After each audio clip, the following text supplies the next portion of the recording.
Hola a todos y bienvenidos un día más a este tiempo de estudio y de meditación en la palabra de Dios, este espacio que apartamos cada día para meditar en las palabras eternas que Dios tiene para nosotros, que nos ayudan a crecer y fortalecer nuestra vida espiritual. Mi nombre es Carlos Muñoz y en nombre de la Iglesia Iré les damos la bienvenida a este canal, no sin antes invitarles a que escuchen este audio hasta el final, a que lo compartan con otras personas, a que le den me gusta a nuestro contenido y también a que se suscriban a nuestro canal si no lo han hecho. También quiero hacerles la invitación para que hagan parte de nuestro club de lectura. Si a ustedes les gusta, si quieren estudiar la palabra de Dios con nosotros, pues inscríbase. En la cajita de descripción está toda la información para que usted haga parte de nuestro club de lectura y participe también de las lecturas en vivo y en directo con nosotros. Vamos a continuar entonces el día de hoy con el libro de Samuel. Ya hicimos una pequeña introducción que está pues aquí en nuestro canal y, y hoy arrancamos con este hermoso libro que realmente nos está contando pues acerca de una nueva etapa que comienza para el pueblo de Israel. Y es que en el libro de Jueces el Señor nos muestra la tremenda realidad que estaba viviendo el pueblo de Israel, de cómo, bueno, cómo se nos dice ahí que, que el pueblo no tenía rey, que en aquel tiempo no había rey, y pues que cada cual hacía lo que bien le parecía.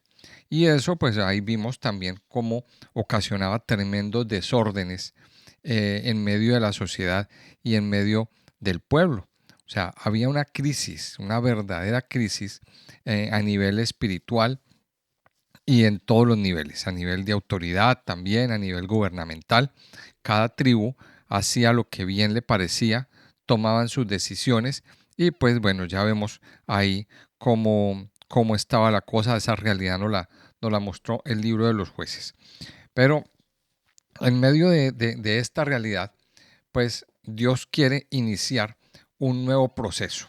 Y eso lo tenemos que tener muy en cuenta, porque aquí en este libro, en los primeros capítulos del libro de Samuel, pues Dios nos muestra ese nuevo proceso que quiere comenzar eh, para Israel.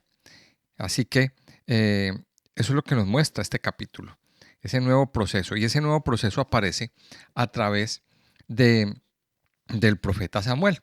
El primer capítulo nos muestra entonces, empieza contándonos que había un varón en una ciudad en una ciudad en el monte de Efraín, que aquí lo llaman de Ramataim, de Sofim, del monte de Efraín, que se llamaba Elcana, hijo de Jeroán, hijo de Eliú, hijo de Tou, hijo de Suf, Efrateo. Y, y en medio de esos nombres, pues aquí hay varios mensajes muy especiales. Pues lo que podemos encontrar es que el Cana era era un hombre de Dios, era un hombre temeroso de Dios, era un hombre que amaba al Señor, que adoraba al Señor, que tenía una familia consagrada y se nos dice aquí en este primer capítulo que él tenía dos mujeres, una, una era Ana, la otra era Penina, y dice que Penina tenía hijos, mas Ana no los tenía. Y dice que todos los años aquel varón subía de su ciudad para adorar y para ofrecer sacrificios a Jehová de los ejércitos en Silo, donde estaban dos hijos de Eli, Ovni y Finés, sacerdotes de Jehová. Entonces aquí vemos a un varón consagrado, una familia que amaba al Señor, que adoraba al Señor, que cada año subían a, a esta ciudad de Silo a adorar al Señor. Ahora, vamos a ver. em, en la Torá hay un mandamiento, una ordenanza que dice que eh, 3 veces en el año todos los varones debían subir a celebrar las fiestas solemnes. Y esto era una ordenanza, era un mandamiento. Y ya vemos cómo en el libro de los jueces se nos mostró que que la gente estaba inclinada a adorar otros dioses, que las personas estaban inclinadas a, a cultos paganos, cultos que no eran agradables a Dios. Pero sin embargo aquí nos encontramos a un hombre que no se inclinó a estas cosas, que no se inclinó a otros cultos, a otros dioses, sino que seguía adorando al Dios de Israel. Y esto es una cosa de mucha enseñanza. Y pues parece ser que era una persona de renombre, era una persona conocida en medio de esta sociedad, porque, y bueno, era una persona conocida. Y dice que tenía dos mujeres. Una tenía muchos hijos y la otra era estéril. Y en esa mujer estéril, aquí se nos dice que él era la mujer que él amaba y esta mujer se llamaba Ana. Y esta mujer, bueno, vivía muy afligida, tenía mucha aflicción en su corazón, era acosada, era criticada, tenía mucha amargura en su vida. Y aquí este capítulo nos deja ver la situación tan, tan terrible que tenía. Dice aquí que, eh, dice aquí en el versículo 6, y su rival, la rival de Ana, la otra esposa del Cana, la irritaba, enojándola y entristeciéndola, porque Jehová no le había concedido tener hijos. Y así hacía cada año cuando subía a la casa de Jehová. La irritaba así, por lo cual Ana lloraba y no comía. Entonces, miremos aquí la aflicción de una mujer. Entonces, este capítulo nos permite introducirnos en que, un hombre que era consagrado al Señor, un hombre que amaba al Señor, pero también nos deja ver la aflicción de una mujer, la amargura, el dolor, lo que estaba sufriendo esta mujer por el hecho de no tener hijos, de vivir una esterilidad. Ahora, en Ana vemos como la situación que estaba viviendo Israel. El mismo Israel estaba viviendo una esterilidad, estaba viviendo aflicción, estaba viviendo dolor en su vida, porque se había acabado la productividad, se había acabado, o sea, era una nación estéril, una nación que se había alejado de Dios. Pero aquí vamos a ver que Ana, en esa subida al santuario, ella viene y hace una oración. Ella viene y hace una oración y ora con profunda amargura, ora desde su corazón, mm, derrama su corazón delante de Dios y le hace una promesa al Señor.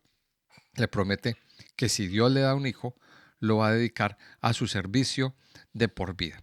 Y aquí vamos a ver la importancia de la oración en tiempos de dolor y en tiempos de aflicción. Ahora, aquí hay que aclarar una cosa, que nuestra oración no solamente debe ser para esos tiempos. En todo tiempo nosotros debemos orar. En todo tiempo nosotros debemos levantar nuestra voz al Señor. Pero sobre todo y más profundamente en estos tiempos de dolor y de aflicción. ¿Qué le sucede a mucha gente cuando vive este dolor, cuando vive esta aflicción? Muchas personas eh, terminan cuestionando a Dios, terminan quejándose delante del Padre, delante de Dios. Muchas personas terminan renegando, diciendo, pero ¿por qué me pasa por qué me pasa esto a mí? ¿Por qué yo vivo esto? ¿Por qué los demás sí y yo no? Tan sencillo como que piensan pues que Dios se olvidó de mí y cosas como esas. Y, y es un error. Aquí vemos a Ana que ella oró con fe, ella levantó su voz, bueno, no levantó su voz, estaba orando en intimidad, en un momento de intimidad con el Señor. Y el Señor la escuchó. El Señor la escucha y aquí aparece el sacerdote Elí. Entonces aquí vemos en este capítulo 2 cómo el sacerdote bendijo a Ana, Elí bendijo a Ana. Y vemos que poco después ella concibió a Samuel. Y una vez destetado Samuel, pues Ana viene y cumple su promesa y lleva al niño al tabernáculo para que le sirva al Señor bajo la tutela de Eli. Entonces, vamos a ver que en este primer capítulo nos encontramos cómo nace una, una esperanza para el pueblo de Israel. Y eso lo vemos en la vida de Samuel. Ahora, pensemos en esto. Elcana era una persona bastante conocida en el pueblo, en medio de la sociedad. Y claro, al ser bastante conocido, pues saben que su mujer es estéril y que no puede dar a luz. Seguramente sabrían del dolor que ella vivía, de la tristeza y de todo esto. Y también fueron conscientes de que Dios hizo un milagro, de que Dios empezaba a hacer milagros. Y esto es algo bien importante. Mire, Dios está dispuesto a iniciar un proceso nuevo, a iniciar un proceso nuevo en medio de nosotros, en medio de nuestra casa. Dios no quiere que nuestra aflicción dure para siempre. Hay un tiempo para todo. Y aquí vemos encarnado esa nueva respuesta y ese amor que Dios tenía para el pueblo de Israel. Dios iba a hacer algo diferente a partir de ahora. Y recuerden siempre, tengámoslo en cuenta, que lo que nos dice el libro de Jueces es que en aquel tiempo no había rey y cada cual hacía lo que bien le parecía. Ahora, en el capítulo 2 vemos que una vez que Ana recibió su milagro, pues ella vuelve al, al tabernáculo. Ella, una vez que recibió el milagro, ella eleva una oración de gratitud y de alabanza. Y esto es conocido como el cántico de Ana. ¿En qué consiste el cántico de Ana? Bueno, el cántico de Ana exalta la soberanía de Dios, y el poder y el poder de Dios para humillar a los soberbios y exaltar a los humildes.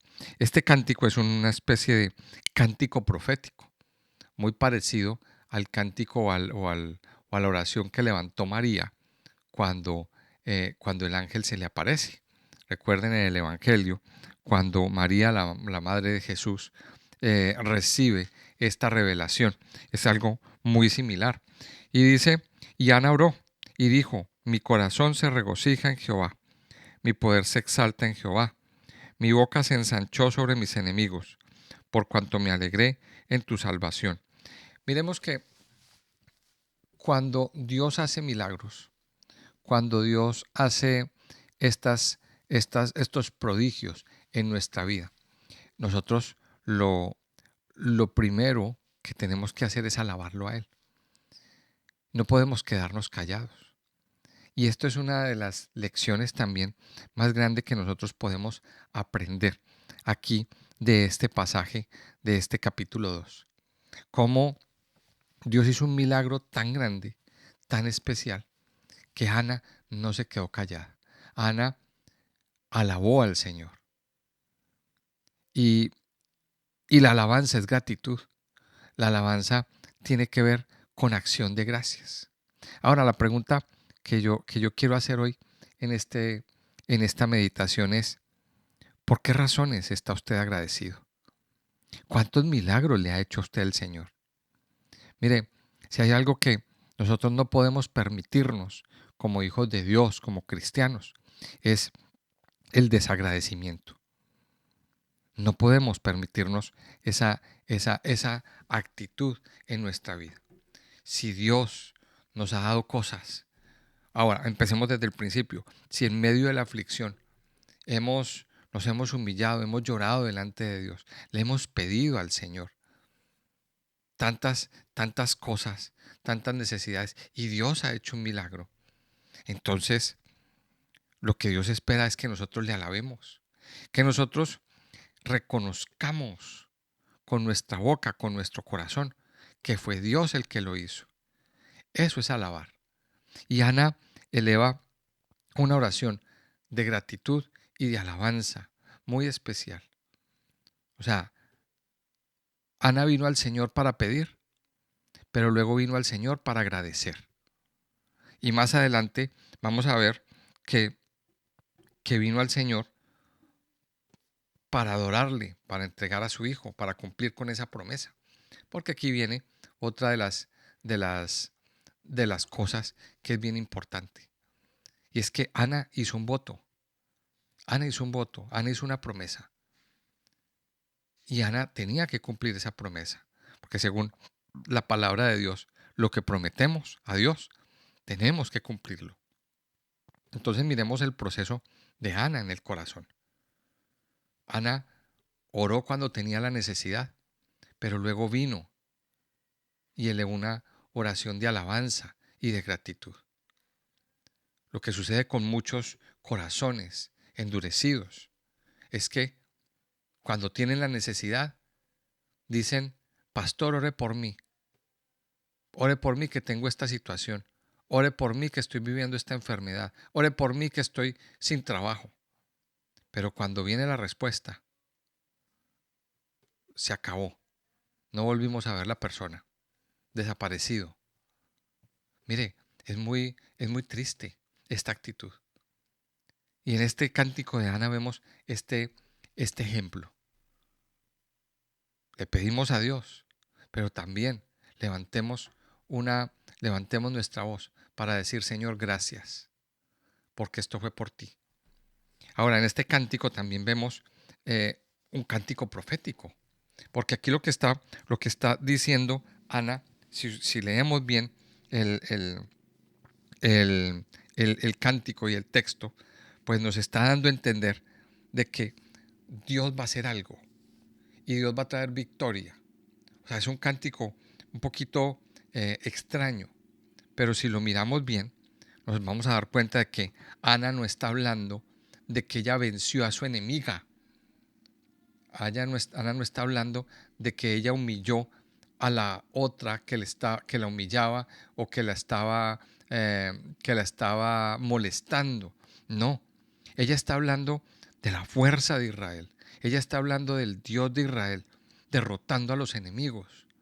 O sea, es mucho más allá de la simple actitud o del simple hecho de que Dios le hizo un simple milagro a ella.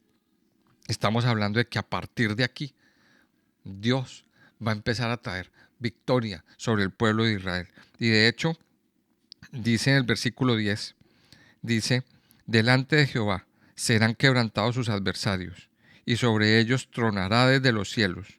Jehová juzgará los confines de la tierra, dará poder a su rey, y exaltará el poderío de su ungido.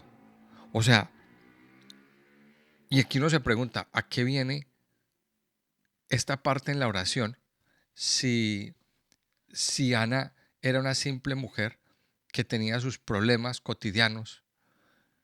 ¿A qué viene esto? Ah, pues Ana en su oración, en su cántico, lo vio. Era una mujer espiritual, era una mujer que estaba en la presencia de Dios. Y aquí está hablando de algo mucho más grande. Y está hablando de un rey que vendrá. Está hablando de un rey, de un futuro rey, que vendrá a derrotar a todos los adversarios de Israel y a establecer su reino. Miremos esto, qué especial. Este cántico de Ana nos está, lo que es el cántico de Ana y de estos primeros capítulos, nos está mostrando que para Israel viene una nueva esperanza. Ahora, en el capítulo 2 también se nos menciona el pecado de los hijos de Elí. Y, y de aquí vamos a empezar a establecer una, una diferencia entre la actitud de Samuel y la actitud de los hijos de Eli. En el versículo, eh, no, perdón, vamos a ver que aquí dice en el versículo 12, los hijos de Eli eran hombres impíos y no tenían conocimiento de Jehová. Entonces miremos aquí que a diferencia de Samuel, los hijos de Eli eran hombres que no actuaban bien, eran hombres que robaban las ofrendas del pueblo y cometían inmoralidades en el santuario. Eran unos hombres pues que tenían mucho pecado encima y eran los hijos del sacerdote. Eran los hijos del sacerdote, o sea, ellos actuaban mal, ellos se aprovechaban de la gente, ellos robaban de las ofrendas, ellos tenían una mala actitud. Entonces, miremos que en medio de ese panorama, pues mucha gente, muchas personas pues a lo mejor no acudían ya al santuario, no iban a los sacrificios, dejaron de ir, dejaron de adorar al Señor. Y eso nos refuerza la idea de que el Cana, aún conociendo eso, y esta familia del Cana, aún conociendo esto, ellos no dejaban de adorar al Señor. Ellos no dejaban de buscar al Padre. Ellos no dejaban de llevar sus sacrificios. Entonces aquí podemos concluir y sacar otra enseñanza de este pasaje. Mire, por el hecho de que los líderes se equivoquen y los líderes hagan las cosas mal, eso no es la excusa para nosotros no buscar a Dios. Hay muchas personas que cuando han visto este tipo de situaciones, cuando han visto estos errores o estos pecados por parte del liderazgo, pues dicen, yo allá no vuelvo, yo me alejo y se han alejado de Dios. Mire, yo quiero decirles algo, los siervos de Dios no somos perfectos y, y cometemos nuestros errores. Pero aquí hay una cosa bien importante. Mire, eso no es excusa para que la gente no busque a Dios. No es ninguna excusa. Y aquí lo vemos en la vida de este señor Elcana. A pesar de esta situación que se vivía aquí con los hijos de Eli, de la tremenda corrupción que había en el sector religioso, Elcana seguía yendo y adorando al Señor con un corazón limpio. Ahora, que si los hijos de Elí y Elí mismo se portaron mal, Dios se encarga de juzgar. Y eso es lo que viene a continuación en esta segunda parte del capítulo 2. Llega un varón de Dios, se presenta ante Elí para darle un anuncio bien especial. Versículo 27 dice que vino un varón de Dios a Elí y le dijo, así ha dicho Jehová, ¿no me manifesté yo claramente a la casa de tu padre cuando estaban en Egipto, en casa de Faraón? Y yo le escogí por mi sacerdote entre todas las tribus de Israel para que ofreciese sobre mi altar y quemase incienso y llevase ephod delante de mí. Y di a la casa de tu padre todas las ofrendas de los hijos de Israel. ¿Por qué habéis hollado mis sacrificios y mis ofrendas que yo mandé a ofrecer en el tabernáculo? Y has honrado a tus hijos más que a mí, engordándoos de lo principal de todas las ofrendas de mi pueblo Israel. Mire, aquí este varón viene, si le parece un varón de Dios, un profeta, viene para anunciarle que debido a que honraba a sus hijos más que a Dios, su linaje perdería el sacerdocio y sus hijos morirían el mismo día. O sea, viene una primera advertencia contra el sacerdote Elí. El sumo sacerdote, que ya era muy anciano, ya tenía sus años, veía cómo sus hijos pecaban, veían cómo sus hijos hacían y deshacían y no hacía nada. No hacía nada por, por impedirlo, no hacía nada por estorbarles, no hacía nada por reprenderlos y ponerlos en su lugar. Y aquí Dios tiene que venir a intervenir y decirle, oiga, señor sacerdote, usted ha actuado mal. Y esto es muy importante entender que aquí hay una primera advertencia. Y hay una enseñanza también. Una enseñanza para los que somos sacerdotes, para los que estamos en el servicio al Señor, para los que andamos con temor de Dios en nuestro corazón. Pero que quizá nuestros hijos no caminan con Dios. Quizá nuestros hijos están por ahí en el mundo, haciendo y deshaciendo, portándose mal. Es nuestro deber como padres estorbarles. Y es nuestro deber como padres hablar y tratar de corregir, prestar correctivos y no permitir que, que en nuestras casas, que en nuestra congregación y en nuestro entorno sucedan este tipo de desmanes y este tipo de desórdenes. Mire, nosotros como padres tenemos la autoridad que viene de parte de Dios para corregir, para tomar correctivos. Y aquí vemos a un Elí, el sacerdote, el ungido de Dios, que no tomó correctivos. Y aquí Dios le da una primera advertencia y le dice, Elí, a usted se lo voy a demandar. Y viene este hombre para anunciarle que si no corregía su actitud, Dios lo iba a castigar su casa tremendamente.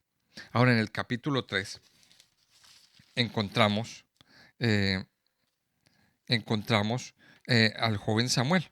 Aquí vemos entonces pues que su mamá lo llevó su mamá lo llevó al tabernáculo, al templo, para dejarlo al cuidado del profeta. Allí lo dejó siendo pues muy pequeño, aproximadamente de unos 5 años.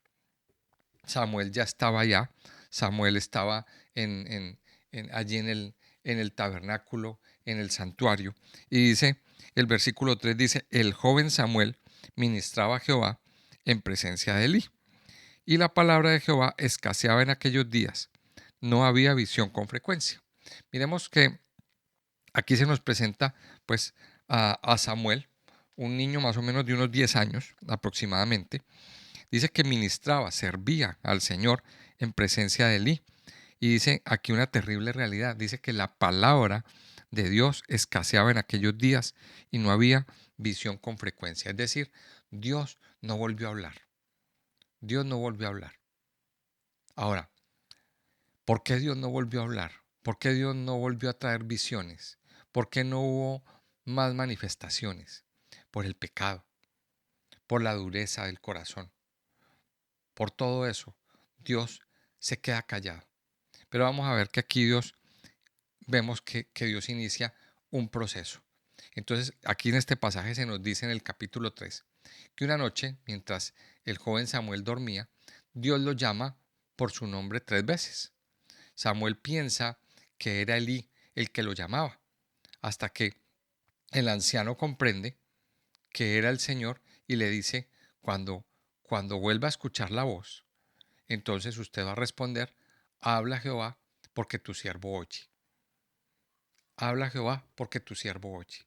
Y aquí Dios le trae una palabra, Dios le habla una palabra a Samuel. Un niño de 9 o 10 años recibe una tremenda palabra de parte de Dios. Dice en el versículo 11, y Jehová dijo a Samuel, he aquí yo haré una cosa en Israel, que a quien la oyere le retiñirán ambos oídos. Aquel día yo cumpliré contra Elí todas las cosas que he dicho sobre su casa, desde el principio hasta el fin. Y le mostraré que yo juzgaré su casa para siempre, por la iniquidad que él sabe, porque sus hijos han blasfemado a Dios, y él no los ha estorbado. El primer mensaje profético de Samuel. Dios confirma a Samuel ese juicio contra la casa de Elí, que era inevitable por la maldad de sus hijos y por la falta de corrección de su padre. Y también aquí recibimos una enseñanza poderosa. Cuando no corregimos a nuestros hijos, Dios trae un juicio. Y esto para los que me están escuchando, que son padres y madres temerosos de Dios, padres y madres que oran por sus hijos, que oramos por nuestros hijos, pero que muchas veces esos hijos andan desviados, andan desordenados, andan en el mundo, en medio de sus haciendo iniquidades y muchas cosas. Mire, es necesario corregirlos, es necesario estorbarlos, es necesario hablarlos, porque después Dios eso nos lo va a cobrar a nosotros. Y aquí lo vemos en este capítulo 3. Aquí estamos haciendo un resumen. Usted puede leerlo perfectamente, puede tomarse su tiempo y leer estos 3 capítulos. Y entonces, aquí vemos cómo cuando Samuel le dice esto a Elí, o sea, Elí le dice, bueno, Samuel, dígame qué fue lo que le dijo el Señor. Y Samuel le dice todas las palabras. Samuel le dice todas las cosas que, que Dios le dijo. ¿Y cuál fue la respuesta de Elí? En el versículo 18 dice, y Samuel se lo manifestó todo, sin encubrirle nada. Entonces él dijo, Jehová es, haga lo que bien le pareciere. O sea, aquí vemos también la actitud, una actitud muy tremenda en Elí. O sea, en lugar de correr a arrepentirse, de correr a tomar correctivos, de correr a, a corregir lo que estaba deficiente, simplemente dijo, pues el Señor es el Señor, que haga lo que a él le parezca. Mire, y esto es un error también, porque si el Señor a nosotros nos da este tipo de mensajes y trae para nosotros este tipo de información, ¿para qué es? ¿Qué espera el Señor? Que nos arrepintamos, que entendamos que hemos pecado delante de Dios. Y el Señor espera un arrepentimiento verdadero. Mire, esta es la segunda vez que Eli recibe este mensaje. Y era Samuel de 10 años. Ahora en los últimos versículos del capítulo 3 se nos dice, y Samuel creció, y Jehová estaba con él, y no dejó caer a tierra ninguna de sus palabras. Y todo Israel, desde Dan hasta Beerseba, conoció que Samuel era fiel profeta de Jehová. Y Jehová volvió a aparecer en Silo, porque Jehová se manifestó a Samuel en Silo por la palabra de Jehová. En estos 3 versículos entonces se nos va afirmando y se nos dice que Samuel creció y Dios lo respaldó. O sea, el Señor estaba con él. Se veía que el Señor estaba con él. Y todo Israel, de norte a sur, en todas las provincias, en todas las comunidades, reconoció que Samuel era un profeta fiel del Señor. O sea, Dios volvió a aparecer. Dios se volvió a manifestar. Empezó a manifestarse a través de Samuel. Entonces, aquí en estos 3 primeros capítulos vemos cómo Dios reinicia un nuevo proceso. Primero, Dios reinicia un nuevo proceso. Después del dolor, después de las amarguras, después de la aflicción, Dios hace un renacimiento en las vidas de las personas. Pero también Dios viene a traer juicio. Juicio sobre la maldad. Juicio sobre el pecado. Juicio sobre aquellos que no se someten y que no se arrepienten. Y específicamente aquí vamos a ver un juicio sobre la familia de un hombre que era el sacerdote, que era el encargado de ministrar espiritualmente al pueblo de Israel. Y simplemente sus corazones se torcieron, se llenaron de maldad, se llenaron de iniquidad. Y Dios no aguanta eso. Y en los próximos capítulos vamos a ver cómo Dios ejecuta ese juicio sobre aquellos que no se arrepienten. Entonces aquí hay un llamado al arrepentimiento de un padre que nunca estorbó a sus hijos. Y óigame bien esto, padre y madre, estórbele a sus hijos en sus maldades, porque esa es nuestra labor. Si no lo hacemos, Dios va a venir a juzgarnos y va a venir a pedirnos cuentas. Yo les invito a que oremos. Padre Santo, te damos gracias en esta mañana, Señor. Gracias por darnos esta oportunidad de venir delante de ti, de poder estar en tu presencia, Señor, rindiendo nuestras vidas, nuestros corazones y todo nuestro ser delante de ti, Señor. Te pedimos que hoy nos guíes, te pedimos que hoy te quedes con nosotros, que hables a nuestros corazones, a nuestras vidas, Señor, y que nos permitas tomar los correctivos necesarios en medio de nuestras malas actitudes, Señor. Padre, ayúdanos a llegar a un verdadero arrepentimiento delante de ti, Señor. A que nuestra vida se incline, a que nuestra vida se postre delante de tu presencia, Señor, y que podamos recibir otra vez estas palabras que nos ayudan a levantarnos, a fortalecernos y a crecer en ti, Señor. Que podamos otra vez volver a experimentar tu respaldo, tu amor, tu bendición, tu bondad, Señor. Padre, yo te alabo y te bendigo por estos nuevos procesos que tú quieres hacer, Señor, en nuestras vidas y en nuestros corazones. Padre, gracias por las nuevas oportunidades que tú nos das, Señor. Ayúdanos, Padre, a no desaprovecharlas. Ayúdanos, Padre, a no fallarte, Padre Santo, y a amarte a ti todos los días de nuestra vida, a pesar de todas las situaciones que puedan estar pasando. Padre Santo y poderoso, yo te alabo y te bendigo, Señor, en este día, en el nombre precioso y poderoso de Cristo Jesús. Amén y amén.